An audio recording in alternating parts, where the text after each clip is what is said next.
জি জি দর্শক বন্ধুরা, দেশ ও দেশের বাইরে থেকে আমাদের এই ভিডিওটা যে যেখান থেকে দেখতেছেন সবাইকে জানাই আসসালামু আলাইকুম ওয়া রাহমাতুল্লাহি ওয়া বারাকাতুহু। আমরা চলে আসলাম আজকে সিলেট বিয়ানীবাজারে তান্ত্রিক কবিরাজ তৈবুর রহমানের চেম্বারে। উনি কিন্তু সাধারণ কোনো কবিরাজ না, এমনকি আগে পরে অনেক সাক্ষাৎকার নিছি, এমনকি এক সাক্ষাৎকারে অনেক মানুষ উপকার পাইছেন।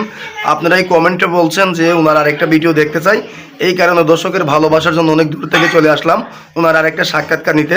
এখন বিস্তারিত কিছু কথা আমরা ওনার মুখ থেকে শুনবো। আসসালামু আলাইকুম। ওয়ালাইকুম আসসালাম। জি ভালো আছেন আপনি? ভালো আছি, আপনি ভালো আছেন? জি আল্লাহর রহমতে ভালো আছি। আপনার তো আগে একটা সাক্ষাৎকার নিয়েছিলাম, ওই সাক্ষাৎকারে অনেক মানুষ আপনার দ্বারা উপকার হয়েছে, কমেন্টে লেখছে আপনার আরেকটা নতুন ভিডিও দেখতেছে, এই কারণে অনেক দূর থেকে চলে আসলাম আপনার একটা সাক্ষাৎকার নিতে। আপনি যে অলরেডি অনেক জিনিসপত্র নিয়ে বসে আছেন, অনেক কিছু দেখতেছি, অনেক কিতাবাস অনেক কিছু দেখতেছি, আপনি কি অলরেডি কোনো কাজে আছেন নাকি? যে কাজে আছে একটা